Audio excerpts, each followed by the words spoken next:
Hello दोस्तों, study with Sheoran में आप सभी का स्वागत है। आशा करती हूँ आप सभी स्वस्थ होंगे, मस्त होंगे। तो आइए शुरुआत करते हैं आज के करंट अफेयर की। मतलब अभी हम हफ्ते भर का करंट अफेयर पढ़ेंगे। पिछले हफ्ते हमारी एक भी क्लास नहीं हुई है, तो आज जितना भी 1 तारीख से लेकर अब तक जो भी करंट में जो भी चीज़ें चली हैं ना, वो सब हम विस्तार से पढ़ेंगे आज। ठीक है, तो शुरुआत करते हैं। फर्स्ट पॉइंट है all India Marwari horse society. अब देखो, ये all India Marwari horse society है क्या? ये एक संगठन है, घोड़ों की मारवाड़ी नस्ल का ये एक संगठन है। कौन सा संगठन है ये? All India Marwari horse society. ठीक है, अब इसके अंतर्गत क्या हुआ? हॉर्स शो हुआ। कहाँ पे हुआ? वो जोधपुर में 2 फरवरी 2025 को हॉर्स शो हुआ जोधपुर के अंदर, इस सोसाइटी के तहत, इस संगठन के तहत। अब इसके अंदर क्या इम्पोर्टेंट, क्यों ये चर्चा में क्यों आई? क्योंकि इसके अंदर बेस्ट एनिमल खिताब मिला। किसको मिला? परसेन को। परसेन एक घोड़ा है।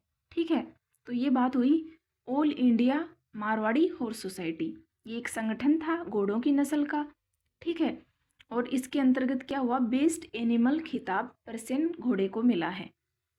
अब घोड़ों का तीर्थ स्थल कहाँ पे है? तो ये है आलमजी का धोरा, बाड़मेर के अंदर। ठीक है, और इसमें जो यदि बात करें हम घोड़ों की नस्ल की, तो घोड़ों की नस्ल है मारवाड़ी नस्ल, मालानी नस्ल। ठीक है, और एक है काठियावाड़ी जो कि गुजरात की है। तो ये घोड़ों की नस्ल भी याद रखना। नेक्स्ट देखते हैं लखपति दीदी योजना। कौन सी योजना है? लखपति दीदी योजना। लखपति दीदी योजना की बात करें तो ये एक केंद्र सरकार की योजना है।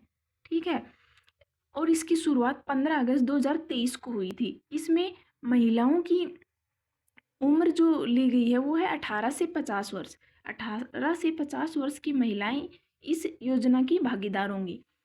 इसका उद्देश्य क्या है? महिलाओं का सशक्तिकरण करना। लखपति दीदी योजना का उद्देश्य क्या है? महिलाओं का सशक्तिकरण करना। अब राजस्थान में नोडल एजेंसी जो है इसके तहत, वो राजीविका। राजीविका इसकी नोडल एजेंसी राजस्थान में बनाई गई है, जो कि इसके तहत काम करेगी। और इसमें हमारे यदि राजस्थान में देखा जाए तो इस योजना के तहत सबसे ज़्यादा जो महिलाएं आत्मनिर्भर हुई हैं वो उदयपुर ज़िले के अंदर हुई हैं।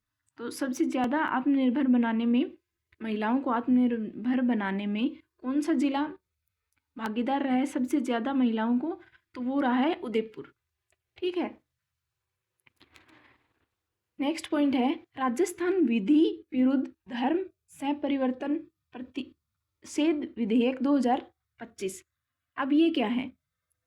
तो ये है एक राजस्थान विधानसभा ने ये एक विधेयक पेश किया है। क्या है? ये एक विधेयक है धर्म से रिलेटेड। धर्म से रिलेटेड ये एक विधेयक राजस्थान ने प्रस्तुत किया। राजस्थान विधानसभा में ये प्रस्तुत किया गया 3 फरवरी 2025 को। ठीक है, और पेश किसने किया? गजेंद्र सिंह शेखावत जी ने। गजेंद्र सिंह शेखावत जी ने ये धर्म से रिलेटेड विधेयक पेश किया। इसमें मतलब इस विधेयक में क्या है कि कोई भी इंसान अपना धर्म परिवर्तन करना चाह रहा है या फिर उससे जबरदस्ती कोई धर्म परिवर्तन करवा रहा है, तो उससे रिलेटेड ये विधेयक आया है कि वो एक गैर कानूनी काम है कि किसी से जबरदस्ती हम धर्म परिवर्तन नहीं करवा सकते उसका। ठीक है, नेक्स्ट पॉइंट है राज्य सहकारी विकास समिति। क्या है? राज्य सहकारी विकास समिति। ये है जो राज्य सहकारी विकास समिति है, इसका उद्देश्य क्या है? राज्य में सहकारिता का विकास करना। राज्य में किसका विकास करना? सहकारिता का। अभी सहकारिता क्या है? सहकारिता का मतलब है सब एक के लिए एवं एक सब के लिए। मतलब ये यदि एक संगठन बनाया गया है इसके तहत, ठीक है, उसमें क्या होगा कि कुछ लोगों ने मिलके एक संगठन बना लिया। अब ये जो लोग मिलके जो संगठन बनाया है, ये संगठन किसी एक उद्देश्य के लिए, किसी भी एक चीज़ के लिए काम करेगा। अब वो जो काम करेगा उससे जो भी लाभ प्राप्त होगा, तो ये सब आपस में, सबको, जितने भी लोग भागीदार थे उनको मिलेगा। तो ये हो गया ना कि सब एक के लिए और एक सब के लिए सहकारिता का मतलब है। अब हाल ही में चर्चा में क्यों है, क्योंकि इसका पुनर्गठन किया गया है।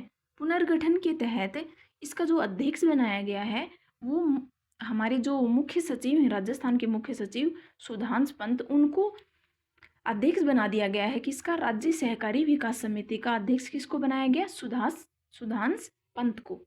ठीक, नेक्स्ट पॉइंट देखिए तो डिजिटल सखी नवाचार व महिला सशक्तिकरण प्रोजेक्ट, ये एक सखी नवाचार प्रोजेक्ट है। अब इस नवाचार, ये जो सखी नवाचार प्रोजेक्ट है ये किसने शुरू किया? मतलब ये चूरू में शुरू किया गया जिला कलेक्टर के द्वारा। ठीक है, चूरू में ये शुरू हुआ जिला कलेक्टर के द्वारा। अब इसके अंतर्गत क्या हुआ? ये एक कंप्यूटर आधारित प्रशिक्षण दिया जाएगा। इसके अंतर्गत क्या किया जाएगा? कंप्यूटर आधारित प्रशिक्षण दिया जाएगा। और इसी के तहत ये चलाने के अंतर्गत 2024 का स्कोच अवार्ड मिला है। जो चूरू के जो जिला कलेक्टर हैं, हाल ही में चूरू के जिला कलेक्टर कौन है? अभिषेक सुराणा। तो जो अभिषेक सुराणा हैं उनको 2024 का स्कोच अवार्ड दिया जाएगा। ठीक है, क्यों? क्योंकि ये जो उनके द्वारा ये चलाई गई है डिजिटल सखी नवाचार, जो प्रोजेक्ट चलाया गया है उसको चलाने के पर्पज से उनको 2024 का स्कोच अवार्ड मिला है। जो किसको मिला है? अभिषेक सुराणा को। अब ये अभिषेक सुराणा हैं, भीलवाड़ा जिले के निवासी हैं और ये हाल ही में चूरू के जिला कलेक्टर हैं। इनसे पहले जो जिला कलेक्टर थे उन्होंने ये डिजिटल सखी नवाचार का शुरुआत की थी। और उसके बाद जो अभिषेक सुराणा जी जिला कलेक्टर बने, उन्होंने इस प्रोजेक्ट को मतलब बंद नहीं किया, चालू रखा। ठीक है, तो अभी इनको मिलने जा रहा है 2024 का स्कोच अवार्ड। ठीक, नेक्स्ट बात करें तो ये नेक्स्ट है जे गोपाल वर्मिकल्चर तकनीक के लिए भारतीय पशु चिकित्सा अनुसंधान संस्थान ने राजस्थान के साथ MOU किया है। ठीक है, अब ये देखते हैं ये जे गोपाल वर्मिकल्चर क्या है। जे गोपाल तो एक देसी केचुआ है और वर्मिकल्चर का मतलब है केचुओं की खाद। वर्मिकल्चर का क्या मतलब है? केचुओं की एक खाद होती है जिसको हम वर्मिकल्चर बोलते हैं। अब इसके ये जो भारतीय पशु चिकित्सा अनुसंधान संस्थान ने राजस्थान के साथ MOU किया है इस तकनीक के लिए। जे गोपाल वर्मिकल्चर तकनीक के लिए भारत सरकार ने MOU किया राजस्थान के साथ। तो राजस्थान के कृषि विश्वविद्यालय जोधपुर, राजस्थान के कृषि विश्वविद्यालय जोधपुर के साथ MOU किया गया। ठीक है, उसके तहत क्या किया जाएगा? ये जो जे गोपाल वर्मिकल्चर है तकनीक को बढ़ावा दिया जाएगा। अब बात करें यदि जैविक कृषि में प्रथम जिला डूंगरपुर को बनाया गया है और प्रथम गांव जो थे बनाया गया वो दादिया गांव को, जो कि कहाँ का गांव है? ये जयपुर का। ठीक है,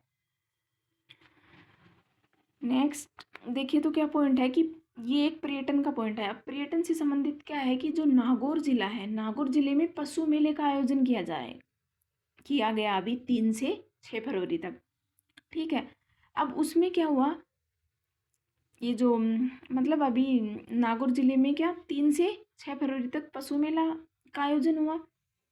यदि हम बात करें पर्यटन निदेशालय की, तो पर्यटन निदेशालय की जो स्थापना है वो 1955 को हो गई थी। यदि हम पर्यटन विभाग की बात करें तो उसका गठन 1956 को हो गया था। और पर्यटन को उद्योग का दर्जा दिया गया, तो वो कब दिया गया? तो मार्च 1989 को पर्यटन को उद्योग का दर्जा दिया गया था। यदि हम बात करें कि जो पर्यटन है उसको जन उद्योग का दर्जा कब मिला, तो वो मिला है 2004-5 में। एंड राजस्थान को पूर्ण उद्योग का दर्जा कब मिला? तो वो मिला 2022 को। ठीक है, नेक्स्ट पॉइंट है जयपुर साहित्य महोत्सव। जयपुर में क्या एक साहित्य महोत्सव चलाया गया। ये 8वां महोत्सव 30 जनवरी से 3 फेब तक। ठीक, अब बात करें कि जयपुर साहित्य महोत्सव था, उसकी थीम क्या थी? तो उसकी थीम थी द फ्रैक्चर्ड अवार्ड। क्या थीम थी? The fractured award. इसके अंतर्गत पहले हम देख चुके हैं कन्हैयालाल सेठी अवार्ड किसको मिल चुका है? बद्री नारायण जी को। और अब उसके बाद इसी के अंदर श्री द्वारका प्रसाद अग्रवाल सम्मान मिला। किसको मिला? स्वानंद किरकिरे जी को। किसको मिला? स्वानंद किरकिरे जी को। नेक्स्ट हम देखें कि भीलवाड़ा में भी एक महोत्सव चलाया गया 3 दिवसीय 7 से 9 फेब। इसकी थीम थी अटूट धागे संस्कृति। क्या थीम थी? अटूट धागे संस्कृति। तो ये कुछ महोत्सव हैं जिनकी कभी थीम पूछ ली जाती है या फिर ये पूछ लिया जाता है ये कब से कब तक ये महोत्सव हुआ। ठीक है, आगे यदि बात करें तो एक ये एग्रीस्टेक योजना, ये भारत सरकार की योजना है। इसका उद्देश्य कृषि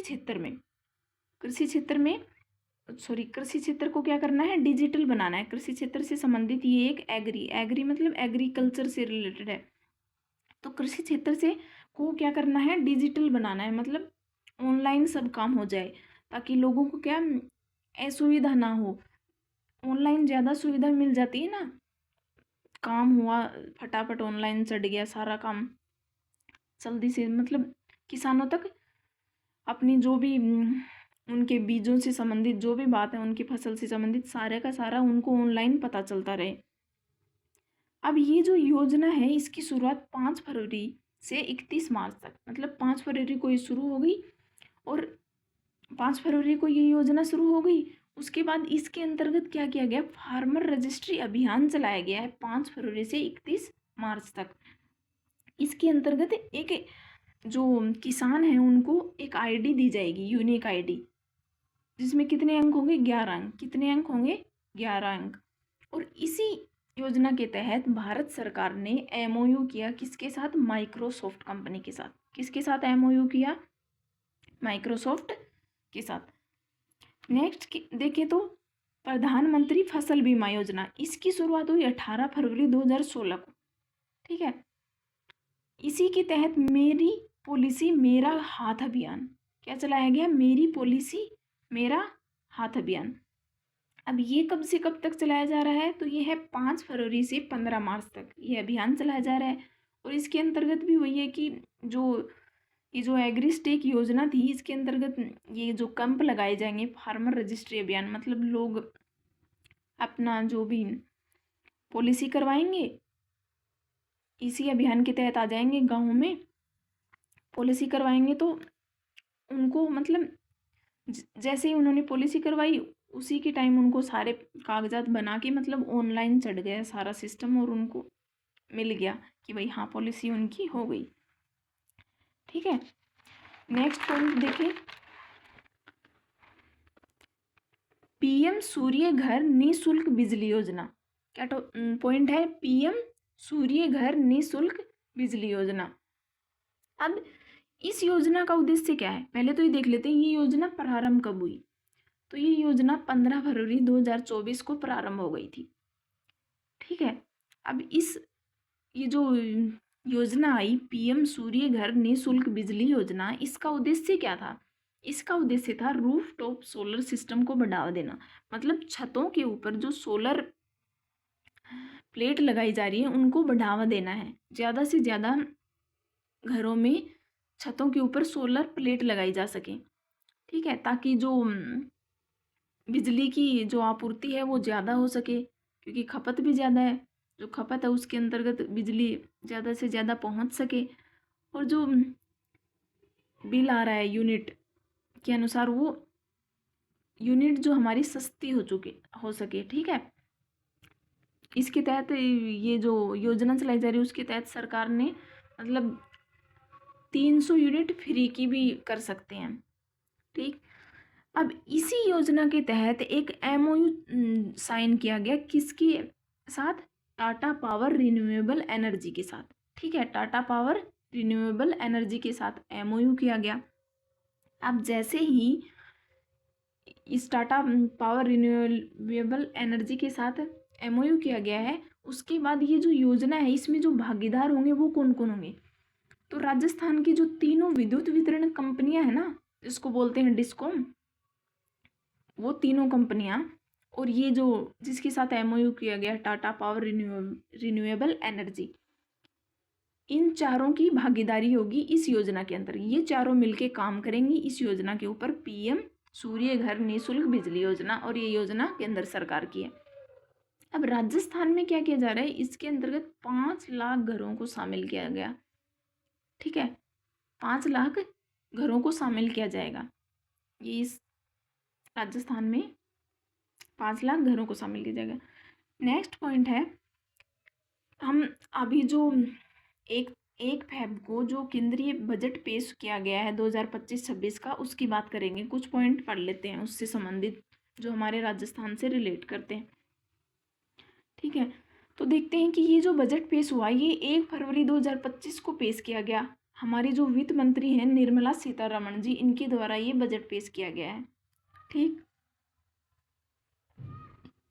इसमें देखते हैं कि जो कृषि एवं किसान कल्याण है उससे संबंधित है कि जो किसान क्रेडिट कार्ड थे, कृषि एवं किसान कल्याण के तहत जो किसान क्रेडिट कार्ड थे उनकी जो सीमा थी 3 लाख की, उसके तहत 3 लाख रुपए का ऋण दिया जाता था। अब वो ऋण बढ़ाकर 5 लाख किया गया है। ठीक है, बजट में क्या घोषणा कर दी, जो ऋण सीमा थी वो 3 लाख से बढ़ाकर 5 लाख कर दी गई। तो सीधा सीधा पूछा जाएगा कि जो ऋण सीमा है वो बढ़ाकर कितनी कर दी गई, तो 5 लाख। कितनी कर दी गई, किसान क्रेडिट कार्ड की ऋण सीमा 5 लाख कर दी गई। कितनी बढ़ा दी गई, 2 लाख बढ़ा दी गई। ठीक, नेक्स्ट पॉइंट इसमें है कि उद्यम एवं स्टार्टअप से संबंधित। अब उद्यम एवं स्टार्टअप से संबंधित क्या है, जो सूक्ष्म उद्योग थे ना उनको 5 लाख रुपए तक क्रेडिट कार्ड के लिए 5 लाख रुपए तक क्रेडिट कार्ड दिया जाएगा। ठीक है, नेक्स्ट है जल जीवन मिशन 2019 का। ये जो जल जीवन मिशन था ये 2019 क्या है, कब का है, 19 में आ गया था जल जीवन मिशन। और इसका जो मतलब इसका जो एम रखा गया था कि 2019 से 2024 तक इसका एम रखा गया था। उसके बाद अब बजट में क्या किया गया, इसकी जो घोषणा करी गई थी वो 2024 तक थी, अब उसको बढ़ाकर 2028 कर दिया गया है। जल जीवन मिशन का जो उद्देश्य 2024 तक रखा गया था, अब उसको बढ़ाकर बजट के अंदर 2028 कर दिया गया है। ये जो जल जीवन मिशन है इसका लक्ष्य क्या है, हर घर नल से जल पहुंचाना इस मिशन का लक्ष्य है। नेक्स्ट पॉइंट देखिए तो न्यूक्लियर एनर्जी मिशन 2024 क्या है, न्यूक्लियर एनर्जी मिशन 2024। इस न्यूक्लियर एनर्जी मिशन 2024 का लक्ष्य क्या है कि 2047 तक 100 गीगावाट परमाणु ऊर्जा क्षमता का विस्तार करना है। 100 गीगावाट परमाणु ऊर्जा क्षमता का विस्तार करना 2047 तक, इस न्यूक्लियर एनर्जी मिशन जो कि 2024 में आया था उसका लक्ष्य रखा गया है बजट में। नेक्स्ट है ज्ञान भारतम मिशन। एक मिशन आया है ज्ञान भारतम मिशन, उसका उद्देश्य क्या है, पांडुलिपियों का सर्वेक्षण, दस्तावेजीकरण और संरक्षण। क्या लक्ष्य है, पांडुलिपियों का सर्वेक्षण, दस्तावेजीकरण और संरक्षण। नेक्स्ट आई कि पीएम धन धान्य कृषि योजना। ये जो पीएम धन धान्य कृषि योजना आई इसके अंतर्गत कितने जिलों को शामिल किया गया है, तो वो किया गया है 100 जिलों को। कितने जिलों को, 100 जिलों को। नेक्स्ट देखिए सीताराम रूंगटा राजस्थानी साहित्य सम्मान दिया गया। तो ये जो सीताराम रूंगटा राजस्थानी साहित्य सम्मान दिया गया है ये किसको दिया गया, तो ये दिया गया डॉक्टर मंगत बादल, जो कि कहाँ के निवासी हैं, गंगानगर की, श्री गंगानगर के राजस्थान में ये निवासी हैं डॉक्टर मंगत बादल। इनको मिला है सीताराम रूंगटा राजस्थानी भाषा साहित्य सम्मान। ठीक है, और जो भाषा साहित्य की सम्मान कुछ जो सम्मान मिल चुके हैं पहले जनवरी में और थोड़े, तो उनकी क्लास 1 हो चुकी है हमारी, और जैसे जैसे सम्मान या अवार्ड जो भी मिलते जाएंगे और क्लास इकट्ठी कर लेंगे। एक इकट्ठी क्लास हो चुकी है। यदि आपको वीडियो अच्छी लग रही है तो लाइक कर देना, शेयर कर देना एंड सब्सक्राइब ज़रूर कर लेना अगर अभी तक चैनल को सब्सक्राइब नहीं किया है तो। और इसी चैनल के ऊपर हमारी राजस्थान जीके की क्लास शुरू हो चुकी है जिसमें 4 क्लास हो चुकी हैं अब तक। वो क्लास हमारी मंडे से फ्राइडे आती है और संडे को हम ये अपनी करंट की रख लेते हैं, ठीक है। हो सकेगा तो करंट की हम रोज़ाना लाने की भी कोशिश करेंगे, नहीं तो हफ्ते में या फिर हफ्ते की और मंथली एक क्लास ज़रूर होगी, ठीक है। जनवरी माह की एक करंट की क्लास हो चुकी है पूरी, तो अगर वो नहीं देखी है तो किसी ने ज़रूर देखना। नेक्स्ट पॉइंट की बात करें तो annual status of education report ASER 2024, ये जो रिपोर्ट आई, ये राजस्थान की रिपोर्ट, इसके अंतर्गत क्या है कि जो क्या बताया गया कि जो स्कूल में जो नामांकन है ना वो कितना रहा, 59.3% स्कूल में बच्चों का नामांकन रहा। नामांकन मतलब एडमिशन जो हुए वो 59.3% रहा। अब इसी रिपोर्ट के अंतर्गत क्या बताया गया कि जो स्मार्टफोन उपलब्ध मिले हैं घरों के अंदर जो स्मार्टफोन मिले हैं उनका परसेंटेज कितना रहा, 91.7% स्मार्टफोन उपलब्ध मिले। और जो लड़कियों के पास जो फ़ोन मिले वो उनकी संख्या थी 76%, एंड लड़कों के पास उनका परसेंटेज था 82.2%, ठीक है। लड़कों के पास ज़्यादा स्मार्टफोन मिले हैं लड़कियों के बजाय। नेक्स्ट है नीति आयोग का सलाहकार किसे नियुक्त किया गया है, तो जो नीति आयोग के सलाहकार नियुक्त किए गए हैं वो हैं राजीव सिंह ठाकुर। ये हाल ही में राजस्थान कैडर के IAS हैं, ठीक। इनको क्या कर दिया गया है, नीति आयोग का सलाहकार नियुक्त किया गया, नाम याद रखना राजीव सिंह ठाकुर। नेक्स्ट है सूर्य नमस्कार कार्यक्रम चलाया गया। सूर्य नमस्कार कार्यक्रम चलाया गया जयपुर के अंदर 3 फरवरी 2024 को ये हुआ। इसके अंतर्गत सूर्य सप्तमी, जो सूर्य सप्तमी हुई कब आती, सूर्य सप्तमी माघ माह के शुक्ल पक्ष की सप्तमी को, ठीक है। अब उस दिन क्या हुआ, सूर्य नमस्कार किया गया और उसके अंतर्गत पिछले वाले रिकॉर्ड को तोड़ते हुए आगे एक नया रिकॉर्ड बनाया गया है, जो कि कितना था, 1.55 करोड़ अभ्यर्थी थे उसमें शामिल और अभिभावक थे। उन्होंने 1.55 करोड़ लोगों ने क्या किया है, सूर्य नमस्कार किया है। ये एक नया रिकॉर्ड बना दिया है 1.55 करोड़ का, ठीक। कब, 3 फरवरी 2025 को सूर्य नमस्कार किया गया। आगे है नेक्स्ट पॉइंट, 4 फरवरी 2025 को क्या हुआ, देव नारायण जी की जयंती बनाई गई। अब ये जो देव नारायण जी की जयंती बनाई गई ये कौन से क्रम की थी, तो वो थी 1113वीं जयंती बनाई गई। कौन सी जयंती, 1113वीं जयंती। अब देवनारायण जी की जन्मस्थली कहाँ है, मालेसर डूंगरी में। इनकी जो जन्मस्थली है उसके अंतर्गत भारत सरकार ने क्या किया, प्रसाद योजना में इनकी जो जन्मस्थली थी उसको शामिल कर लिया, ठीक है। भारत सरकार ने की जो प्रसाद योजना थी उसके अंदर इनकी जो जन्मस्थली है मालेसर डूंगरी को शामिल कर लिया गया।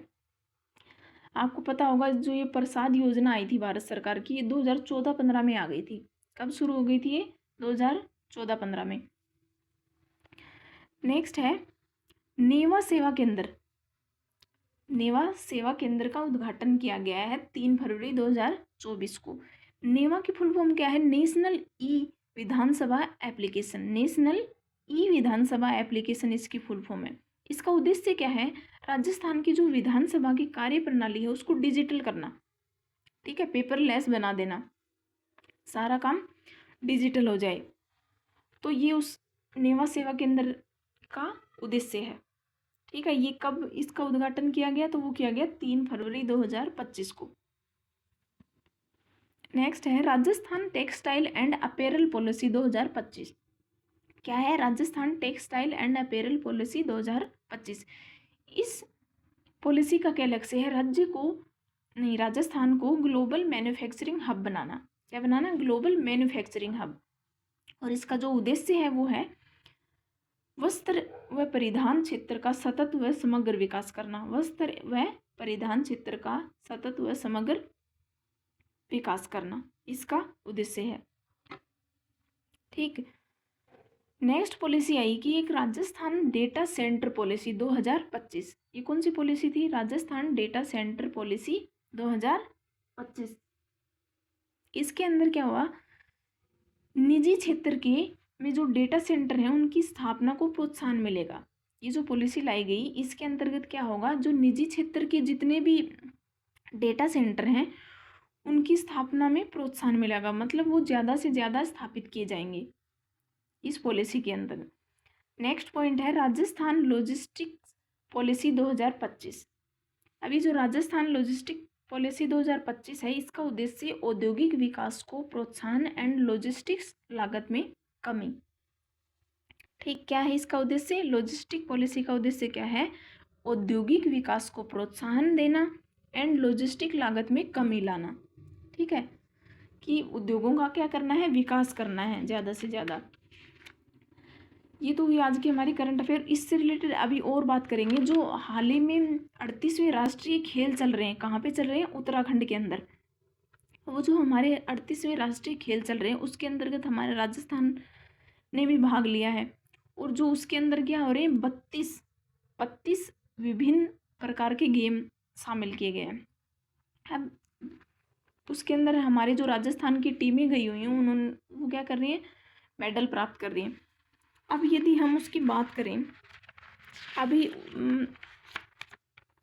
देखिए यहाँ पे था, यहाँ पे हम पहले भी करवा चुके हैं इससे रिलेटेड कुछ बातें, कि जो उत्तराखंड में आयोजित 38वें राष्ट्रीय खेलों में राजस्थान दल के ध्वजवाहक कौन थे? तो वो थे ओम प्रकाश मिठारवाल। 28 जनवरी को ये शुरू हुए थे और ये 14 फेब तक चलेंगे।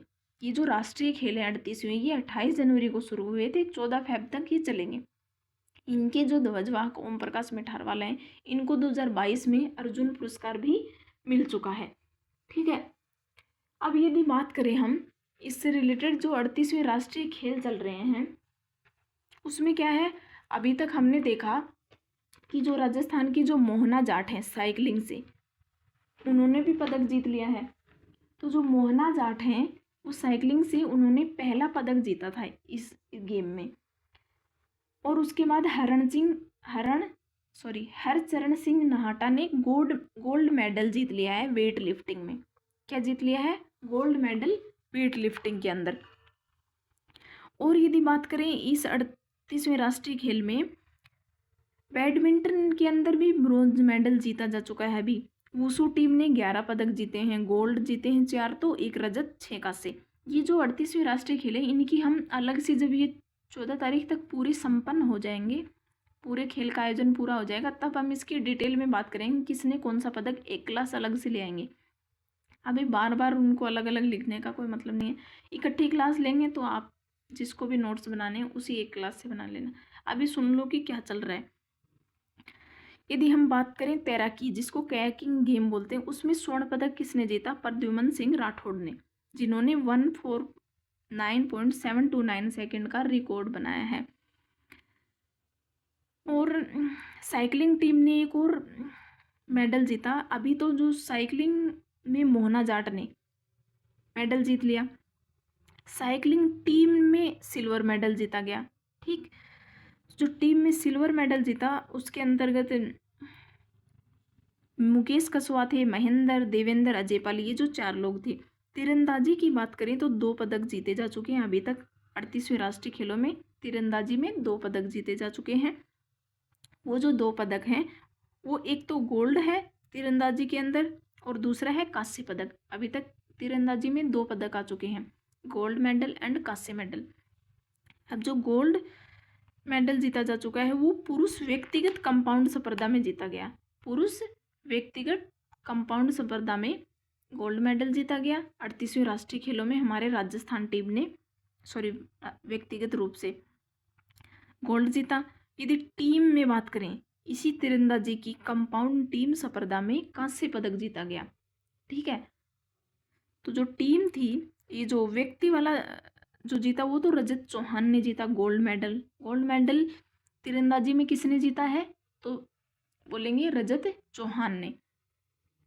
और कांस्य पदक की बात करें तो वो जीता है टीम ने, कंपाउंड टीम ने, जिसमें रजत चौहान, सिद्धार्थ दूधवाल, जसमीत सिंह एंड अजय सिंह, ये सब शामिल थे टीम की बात करें तो अभी तक किस किस में साइकिलिंग में मेडल आ चुका, वेट लिफ्टिंग में आ चुका, बैडमिंटन में, वुशु टीम में, तैराकी एंड किस में आ चुका, साइकिलिंग हो गया, तीरंदाजी में। इन 4-5 गेमों में अभी तक हमारे राजस्थान की जो व्यक्ति हैं, लोग हैं, जो खिलाड़ी हैं, वो क्या जीत चुके हैं, अभी तक मेडल ला चुके हैं इतने सारे। तो ये जो पूरे संपन्न हो जाएंगे, 28 जनवरी से ये चल रहे थे, 14 तारीख को ये संपन्न हो जाएंगे फरवरी में। जब ये पूरे अच्छे तरीके से संपन्न हो जाएंगे तब हम इनकी एक अलग सी क्लास ले आएंगे 38वें राष्ट्रीय खेलों की। कहाँ पे हो रहे हैं? उत्तराखंड में। ठीक है, तो ये हो गई आज हमारी करंट अफेयर। चलिए, वीडियो अच्छी लगी हो तो लाइक कर देना, शेयर कर देना एंड सब्सक्राइब कर देना। ठीक है, धन्यवाद।